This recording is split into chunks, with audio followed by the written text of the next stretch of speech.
Querido embajador, doña Loisa, don Ernesto, bienvenidos a la Casa de América. Disculpen el retraso en empezar el acto, pero el autor, don Ernesto Pinto Bazurco, acaba de llegar ahora mismo del vuelo de Múnich, con lo cual recién llega y recién se incorpora a esta casa, y le agradezco sinceramente que haya tenido la deferencia de venir con nosotros a compartir y hablar de su obra. Una obra que sirve para reafirmar las nuevas tendencias historiográficas que intentan recuperar el papel de las mujeres en la historia de América y en la historia de la humanidad. Yo creo que durante muchos años se ha olvidado la importancia de la mujer en la colonización y en la llegada a América, y ha sido solamente desde hace unos años que estamos viendo esfuerzos historiográficos por hablar de ellas. En el año 2011, el Museo Naval organizó una exposición muy significativa llamada No fueron solos. Creo que de 50.000 españoles que fueron en el siglo XVI a América, al menos 10.000 eran mujeres.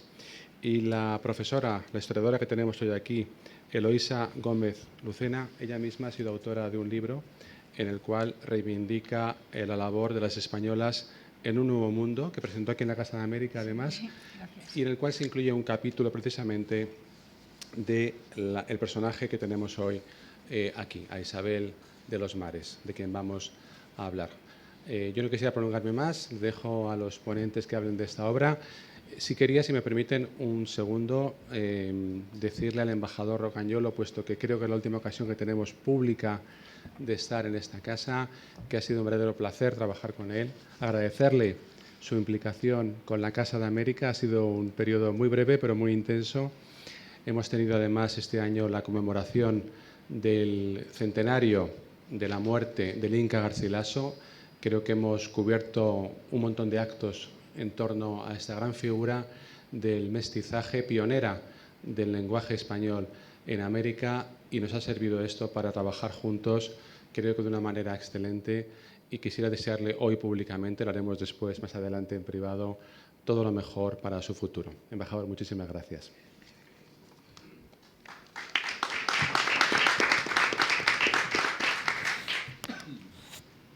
Bueno, yo tengo que empezar por agradecer a la Casa América y a su director general, a Santiago, porque, como yo he dicho en estos meses en que he tenido el honor de representar a mi país, yo tenía dos lugares de trabajo. Uno era mi embajada y el otro era esta casa, porque en esta casa suceden las cosas importantes que tienen que ver con América y con la relación entre América y España, y porque solo hemos recibido de esta casa y de su director un apoyo generoso, permanente y muy útil para nuestro conocimiento recíproco. De manera que efectivamente esa es la última presentación que yo haré como embajador en este periodo. La primera la hice creo que a las 48 horas de llegar, más o menos. Y bueno, pues sí, me da mucha pena, pero no puedo dejar de felicitar el trabajo que se hace en la Casa América y por supuesto a su director general, a mi amigo Santiago Miralles. Como él ha dicho, hoy nos reúne conversar sobre unas ciudadanas que en el título del libro de mi colega, el embajador Ernesto Pinto Bazurco, embajador del Servicio Diplomático Peruano, es la primera embajadora de América, porque tuvo el privilegio de ser descubridora de las Islas Marquesas. Las Islas Marquesas, como ustedes saben, queda a una distancia parecida con relación al continente que la isla de Pascua o que las Islas Galápagos, parecida. Pero mientras que las islas de Pascua y Galápagos fueron en su momento reivindicadas y hoy día pertenecen a Chile y Ecuador respectivamente, las Islas Marquesas siguen siendo posesión francesa. desde fines del siglo XIX. Entonces, la historia es muy importante, sobre todo y entre otros por dos conceptos. Primero, porque se trata de una mujer. Yo tengo mis dudas de que sea la primera embajadora. Yo creo que la primera embajadora fue Catalina de Aragón, quien después de envidiar del rey Arturo y antes de su matrimonio con Enrique VIII, fue nombrada por Fernando el Católico embajadora ante la corte de Londres. Creo, pero como yo no soy historiador, todo esto lo digo con mucho temor. Pero si no es la primera, pues será la segunda, ¿no es cierto? Y, por cierto, una mujer de armas tomar, porque no fue embajadora ante una corte, sino que fue una expedicionaria que dirigió una expedición marítima, primer almirante quizás, y una gran negociadora, ¿no es cierto? Entonces, nosotros nos podemos sentir muy orgullosos de que esta expedición saliera del Perú. Porque, y esta es la segunda razón, la primera tiene que ver con su femineidad, su condición de género, la segunda tiene que ver con la importancia que tiene hoy en día recordar que la presencia española en América desde el comienzo apuntaba hacia el Asia y hacia el Pacífico, ¿no? Y ahora que estamos todos tan contentos con la creación de la Alianza del Pacífico, de la cual España es el primer observador europeo, que muy comprometido y con el que estamos haciendo cosas muy importantes, lo que estamos es recuperando una historia muy antigua de esta relación que va de España a América y de ahí a la cuenca del Pacífico, ¿no? Y historias como estas son historias que ilustran esta trayectoria, esta historia, y que por lo tanto tienen para nosotros una actualidad enorme, ¿no? El embajador Pinto me decía en una conversación anterior que es importante que los países no solamente hagamos conocer nuestros productos, sino hagamos conocer nuestras personalidades.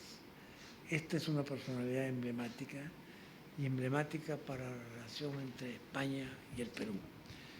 De manera que a mí me da muchísimo gusto el que podamos hacer acá este diálogo.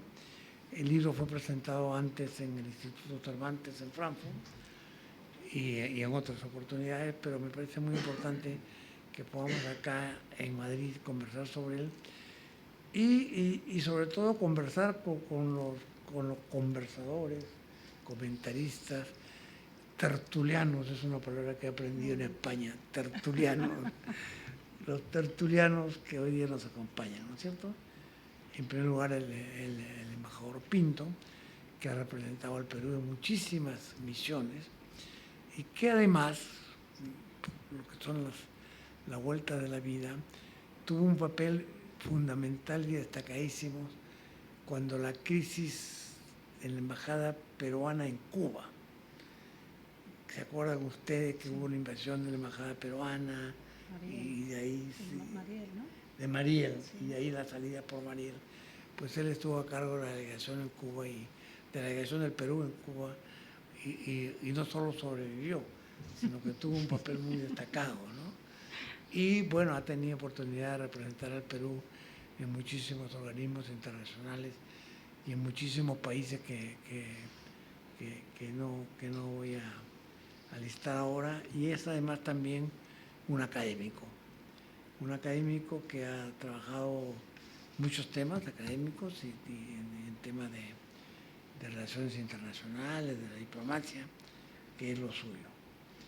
Y pues yo le quiero agradecer especialmente el que haya hecho este viaje a Madrid para participar en esta reunión, así como a nuestra amiga Eloísa, que también ha hecho novela histórica y ensayos y periodismo, de manera que tienen muchas cosas en común nuestros dos contertulios. Eloísa ha escrito varias cosas en narrativa y una muy interesante se llama Expedición al Paraíso, que es la crónica del viaje de un grupo de mujeres del siglo XVI a la ciudad de Asunción, en el Paraguay. Entonces son también mujeres precursoras, mujeres que tienen temprano un papel muy destacado, ¿no? Entre muchas otras cosas que ella ha escrito, tanto en narrativa como en ensayo, como en artículos especializados. Yo creo que puede ser muy interesante el que podamos escuchar el diálogo entre ellos dos, eventualmente participar también, y que va a ser muy ilustrativo y como repito una vez más, muy significativo en esta época en que la relación entre España y el Perú, entre España y América, tiene una proyección hacia el Pacífico que no es nueva, sino que es la proyección que tuvo desde su comienzo mismo, ¿no? Así que yo les agradezco mucho, reitero mi agradecimiento a la Casa América y creo que le puedo ofrecer en primer lugar la palabra a Eloísa. Muchas gracias. ¿Le parece bien? Muchas gracias, encantada. Pues muchas gracias en primer lugar al señor embajador, Rafael, a Ernesto por el libro que ha escrito, que suscita mucho diálogo. No solo ahora hablaré de él, sino además que va a suscitar mucha conversación, naturalmente, al director de la Casa de América y a todos ustedes. Isabel de los Mares no es un mero relato de entretenimiento, es una novela de ideas basada, naturalmente, o inspirada en un hecho histórico. Tras un narrador omnisciente, el autor relata las peripecias vitales de Isabel Barreto, que es la protagonista de esta novela, heredera por matrimonio del título de gobernadora y adelantada de los mares del sur tras la muerte de su esposo Álvaro de Mendaya en la isla de Santa Cruz, en mitad del Pacífico, en Melanesia.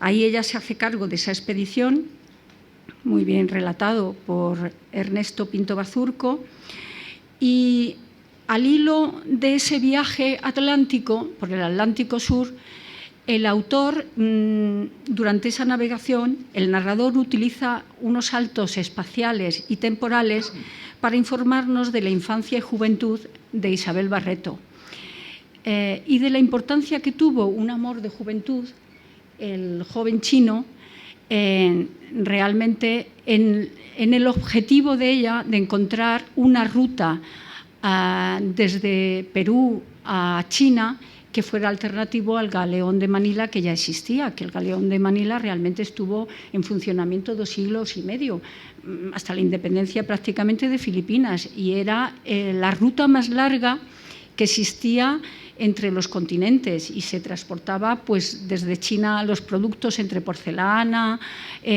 joyas, perlas y sedas, y desde naturalmente América pues, los productos más importantes americanos. Pues al hilo de esto también hay otra muda, como dice el peruano Vargas Llosa, a estos saltos temporales y espaciales, y es una muda hacia el futuro tras un encuentro que tiene Isabel. No les voy a contar la novela, no teman que no se la voy a destripar, pero es muy importante este personaje porque Isabel tiene un encuentro amoroso con Tupac Amaru. A ella le suscita este personaje, parece que tiene una visión de lo que va a acontecer en el siglo XVIII, a finales del siglo XVIII, con una revolución que el autor llama la Revolución de los Aborígenes, con el personaje muy importante en la historia de Perú, que es Tupac Amaru II, que realmente es el primer movimiento contra el virreinato, el precedente realmente del fin de la época colonial, porque él quería abolir la esclavitud, se negaba al mantenimiento de los impuestos tan lesivos para la población. Y, en fin, como digo, esto es los prolegómenos del fin de la época colonial. Este personaje a mí me parece especialmente singular porque es como un hilo conductor no ya de la historia de Isabel de los Mares, sino de la historia como condición humana, porque qué curioso que es un personaje mestizo, según no domino mucho el tema, pero su nombre era José Gabriel Condorcanqui Noguera y Marqués de Oropesa.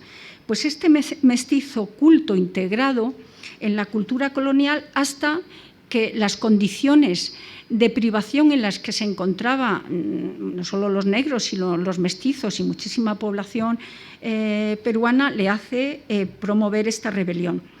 Y digo que es curioso porque casi todas las independencias en el mundo las han hecho siempre los líderes y las gentes cultas, con independencia de raza o mestizajes. Es decir, todos los revolucionarios a lo largo de la historia, o casi todos, no querría tampoco meterme en muchos berenjenales, pero están formados, pues todas las revoluciones europeas, la socialista fue hecha por clases dirigentes y todo, en fin, que hasta ahí es donde llego. Los lectores de Isabel de los Mares también apreciarán los diálogos sin estos tratamientos arcaicos que en muchas ocasiones entorpecen la lectura. Aunque a mí me ha sorprendido el tuteo entre personajes de disímiles categorías sociales en aquella época, pero lo que parece al comienzo un inconveniente, pues se convierte en algo positivo porque el lector logra superar eso que le puede chocar, que entre gente pues, de un virrey y un cargo inferior se tuteen, o en fin, o esto, pero hace más fluida la lectura sobre un trasfondo histórico que presenta el autor, que en realidad es muy complejo, porque habla de muchísimos países, no solo este viaje, sino la infancia, juventud y demás, de muchos países, y un viaje muy largo y complicado. Pero también, claro, incluye palabras que son de la actualidad inmediata, como rol, promocionar, procesar la información, romance, por relación amorosa, liderazgo, incluso tsunami como palabra japonesa para el maremoto. Pero esto agiliza muchísimo al lector y yo creo que en mi caso me ha parecido algo positivo en la narración. Porque la historia fluye en un relato tan apasionado como él ha presentado a la misma autora de el personaje Isabel de los Mares. También hay una conversación entre los esposos Isabel y Álvaro de Mendaña cuando están haciendo el viaje por el Pacífico Sur, que acodados en la borda del barco, Isabel le sugiere sobre los nombres femeninos y masculinos de los continentes, los archipiélagos, las islas. Me ha gustado mucho ese diálogo y es curioso porque no es lo mismo cuando decimos, es decir, el masculino y el femenino para determinados conceptos cambian el sentido. Cuando decimos el mar o la mar no nos estamos refiriendo a lo mismo. Y cuando hablamos de la mar Océana, que era el título que le concedieron los Reyes Católicos al almirante Colón, pues nos imaginamos, al menos yo me imagino, una gran masa de agua poblada por seres fantásticos. De soslayo también se habla de la decadencia del Imperio Español, o al menos del inicio de la decadencia a finales del reinado de Felipe II. En varias ocasiones habla de la Armada Invencible, que en realidad es el nombre peyorativo que le dieron los ingleses a la Gran Armada. Claro, Felipe II era imposible que le llamara ya en sí mismo la Armada Invencible. Y de la torpeza del duque de Medina Sidonia. También los personajes, por eso digo que es una novela de ideas, los personajes abordan la licitud no de la conquista, el derecho a esclavizar a otros pueblos, sobre las razas agraviadas y teniendo en cuenta que durante la época colonial los mestizos estaban en una estrato social inferior naturalmente a los criollos y digo que eran unas sociedades muy clasistas y ahormadas. También, como es usual en las novelas, este narrador omnisciente sabe muchísimo más de lo que los investigadores hemos podido arrancarle a los archivos. En la permanente conversación que yo he mantenido con el narrador, que no con el autor, que acabo de conocerlo, hemos tenido también nuestras discrepancias. Como no podía ser menos, en una lectura también apasionada por mi parte, porque se trata de un personaje que, como ya ha dicho el embajador, yo he tratado en mi ensayo Españolas del Nuevo Mundo, en donde recojo 38 biografías de españolas que se trasladaron a América por muchas razones, porque no son personajes siempre importantes, en la mayor parte de los casos a buscar una nueva vida, y entre estos personajes trato la biografía de Isabel Barreto sobre los documentos que hasta este momento al menos yo he podido investigar. También creo que el autor ha tratado de soslayo la crónica de Pedro Fernández de Quirós, naturalmente a propósito, porque la conoce, pero ha querido darle más relevancia al personaje Isabel Barreto, porque esto estamos tratando de una novela. Pero yo creo que el relato, que él lo tituló Descubrimiento de las regiones australes, este era el piloto mayor de la expedición, y un personaje de la misma edad que Isabel y permanentemente enfrentado a ella sobre las decisiones que, a mi entender, Isabel de Barreto era un personaje despótico. No, pues como las mujeres como los hombres hay buenos, malos y regulares, y yo creo que en este caso pues era, como ha dicho el embajador, una mujer en el peor sentido de armas tomar. Tanto que Quirós, cito, era un personaje derrochón, autoritario, despótico y desconsiderado con sus subalternos. Les voy a citar 3 frases de Quirós que refleja en su libro, el cuaderno de bitácora, diríamos, que dice, que proporciona una idea muy aproximada de cómo era la señora adelantada. Dice: en los vestidos de doña Isabel había para gastar 2 años, o cuando ya todos los pasajeros, hombres, mujeres y niños, porque era una expedición de poblamiento y había familias al completo, dice, cuando toda esta gente no bebía más que literalmente un cuartillo de agua lleno de cucarachas podridas, la gobernadora lavaba sus ropas con el agua dulce de los barriles que llevaba en su cámara. A causa de tantas imprudencias y desaires de la Barreto, el piloto mayor concluye el viaje con este lamento: no quiero decir que hice en este viaje otra cosa buena más que sufrir a una gobernadora mujer y a sus 2 hermanos.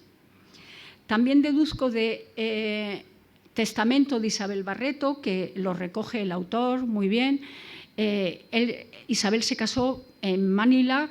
Como murió Mendaña, es su segundo matrimonio, un personaje también importante, Fernando de Castro. Pues yo creo que con este matrimonio más o menos quedaron colmadas sus ambiciones y expectativas, las de Isabel me refiero, porque parece ser que tuvo varios hijos, uno de ellos en México, pero que todos murieron muy jóvenes.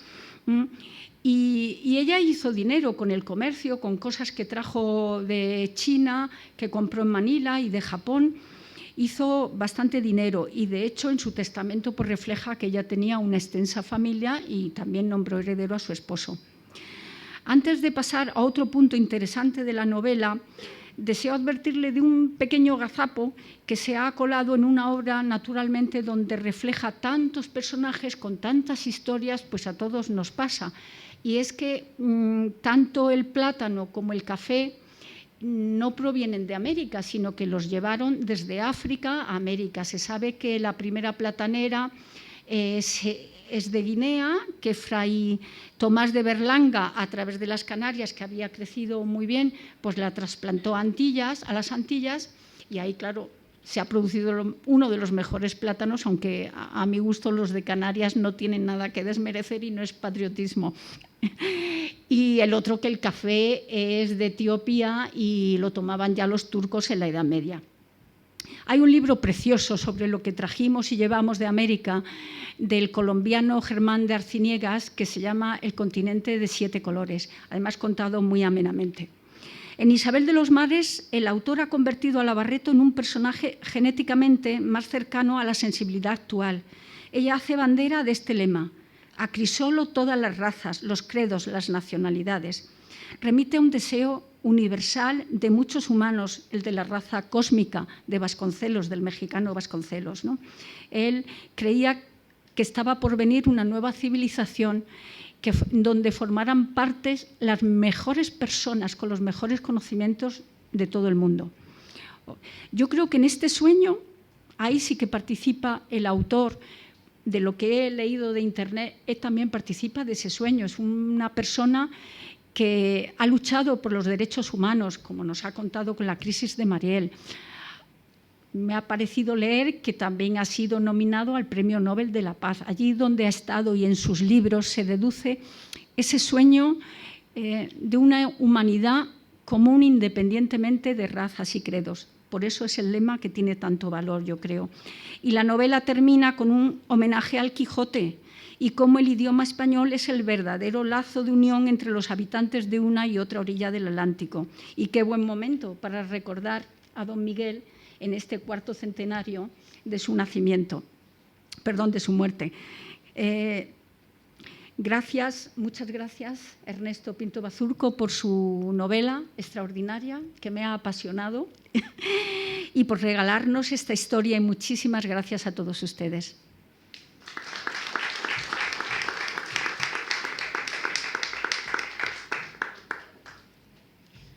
Tiene que agradecer soy yo, en primer lugar, al dueño de casa, al director de la Casa de las Américas, por esta amable invitación. Muchas gracias, señor embajador Rafael Roncayolo. Él ha participado en varias fases, sin saberlo quizás, en esta novela. Yo recuerdo que todavía cuando no la había escrito, nos encontramos una vez en el aeropuerto rumbo a Nueva York y le conté mi proyecto.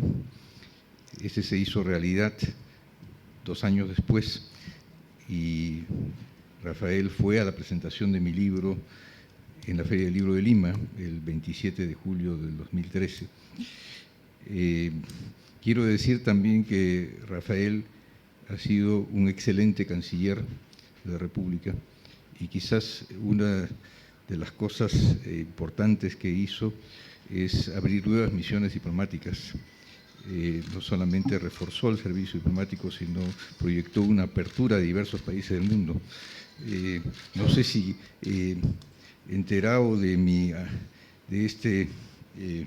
esta insaciable curiosidad que tengo y espíritu de aventura, me envió a 2 misiones, una de abrir la embajada en Ghana, no sé si recuerda, y la otra de reabrir nuestra embajada en Trinidad y Tobago, además de la misión en Ginebra. Estoy siempre muy agradecido, además, por haber podido realizar esta presentación en la Casa de las Américas. A ti o a usted, muchísimas gracias por estas palabras de aliento y por las muy importantes precisiones que ha hecho sobre el libro. Yo quiero decir muy brevemente qué cosa me ha motivado a escribir este libro. La primera motivación ha sido indudablemente poner, como dicen ahora la palabra de moda, poner en valor a la mujer, ¿no? Que la historia ha sido un poco perdida. Hoy día entré muy orgulloso, acompañado de 2 damas a la Casa de las Américas, y ahora el comentario que me hace sobre el libro lo hace otra dama. Y creo que es muy importante rescatar a la mujer en la historia, sobre todo a la mujer americana. Yo la he nominado la primera embajadora de América, porque creo que posiblemente han habido otras embajadoras, otros enviados, pero en América la figura de la mujer no ha sido muy importante. Incluso se le ha dado importancia a las mujeres que han tenido relaciones inmateriales, realizaciones inmateriales, como Santa Rosa de Lima, la santa, pero no a las que han hecho obra en la tierra terrenal. Las 2, Isabel y Santa Rosa de Lima, vivieron en la misma época. Sin embargo, una es conocida, la otra recién va a ser conocida. El segundo motivo de escribir este libro ha sido, como ya lo dijo el embajador Roncayolo, el recordar que el Perú tiene islas frente a sus mares y que esas islas en un momento según la historia, fueron incluso ocupadas por Tupac Yupanqui y hay una relación mucho más estrecha con el Perú que los países que las poseen ahora, que están a 14.000 kilómetros de distancia. Creo que en el Perú se ha tenido una conciencia muy clara de una visión hacia el Asia y hacia el Pacífico, pero esa visión, como los mismos proyectos lo denominan, son Asia-Pacífico, pero no hemos tenido una visión de América-Pacífico, debemos recordarla, y que este viaje tiene también ese significado. Es cierto que a veces he utilizado palabras que pueden parecer novedosas, como romántico, romance, pero le quiero contar la anécdota por qué. Cuando yo llegué a China, encargado de la embajada en China, mi gran frustración era poder prescindir de la traductora. Y entonces a la señora Wang le dije, bueno, dígame usted, ¿qué palabras tienen el mismo significado en chino, en español, en alemán, en francés, idiomas que más o menos domino, y quizás por ahí puedo yo comenzar a entrar un poco en el idioma chino? Entonces me dijo, bueno, solamente hay 3, romántico, romance, romántico, chocolate y sofá, que se dice en chino. Entonces he tratado, porque siempre he tratado de asimilar también las palabras que sean chinas que hay en el Perú, que son muchas. La segunda experiencia en China fue descubrir de que esta misma señora Wang me dijo, bueno, pero de español no hay muchas, pero en quechua sí. Hay 200 palabras en quechua que son iguales a la de chino, ¿no? Sí. Sobre todo las palabras fundamentales, por ejemplo, tierra, mamá, etcétera, etcétera, guagua, ¿no? Son similares. Bueno, alguien también me ha dicho que posiblemente yo he escrito una novela tan larga, con 380 páginas, porque soy un viajero constante y escribo, pero no ha sido ese el propósito. El tercer propósito ha sido, como lo escribí hace poco, un artículo publicado en un periódico en Lima, poner la literatura latinoamericana en otra dimensión, con más ideas, como has dicho tú, ¿no? Yo creo que nosotros hemos tenido una época del realismo mágico, donde la fantasía, la promoción del buen lenguaje ha tenido una gran aceptación en España y otros países de Europa, pero el mundo ha cambiado. Actualmente los problemas que hay en Latinoamérica, problemas de combatir la corrupción, problemas del terrorismo, etcétera, son similares y son más reales, ¿no? En Latinoamérica y más comunes con Europa. Entonces, los autores jóvenes, Roncayolo, Santiago, Cisneros, etcétera, el mismo Vargas Llosa, que en su última novela nos habla de la historia de la corrupción, la lucha contra la corrupción, toman temas que son más cercanos a nosotros. He buscado una definición a esta nueva corriente y se me ha ocurrido ponerle un idealismo didáctico, ¿no? Que nosotros tratamos de que estas novelas no solamente sean bellas, sí, en su expresión, sino que quede algo de enseñanza, ¿no? Y este propósito creo que nos va a unir a nosotros mucho más. Quizás lo último que quería decir es, y que creo de especial importancia, que para mí, y lo pongo ahí en el libro, esta novela refleja una historia que es la primera empresa de éxito entre España y el Perú, ¿no? Nosotros hemos tenido, yo soy hijo de un matrimonio binacional, etcétera, ¿no? Pero creo que esta unión entre Europa y de los hijos de europeos de primera generación con españoles, o en este caso Isabel se dice que es de origen lisbonés, etcétera, tienen una perspectiva distinta, quizás un afán más de aventura, de salir a conocer otros mundos, y también luchan contra los prejuicios. Yo creo que Isabel se hace pues varias preguntas, entre ellas creo que la más importante, ¿qué pasaría si nosotros descubrimos pueblos que tienen ojos azules, son más grandes que nosotros, etcétera, etcétera, ¿no? En sus viajes, tenemos derecho a conquista, ¿dónde termina el derecho de conquista? Entonces ella se convierte en una figura distinta al conquistador macho, ¿no? Machista, que como todos conocemos, los conquistadores querían subordinar a los pueblos. Isabel se propone, en este caso, no subordinar a los pueblos, sino tratar de igualdad con ellos y tratar de comerciar con ellos. Y la familia Barreto, ella y sus hermanos que financiaron esta empresa, sacaron buen provecho de esto. Comerciaron, fueron los que iniciaron, y lo que me gustó mucho de las investigaciones que hice, leí por ejemplo, un libro, unos escritos del embajador Loman Villena, también muy cercano a España. Él dice que el cuarto virrey del Perú ya había hecho un comentario, ¿no?, de perjuicio que causaba el comercio con China, que traen mercaderías baratas y competitivas. O sea, ya en esa época se comentaba lo mismo. Bueno, con estas ideas quiero dejarlos a ustedes, quizás si tienen alguna pregunta, podemos iniciar un diálogo al respecto, pero quiero reiterar mi agradecimiento de estar acá, la gran satisfacción de estar acá. He venido, después de mudarme 42 veces, hago un recuento, he venido muy pocas veces a España, lo digo. Me hubiera gustado quedarme más, pero tengo que viajar mañana temprano de retorno.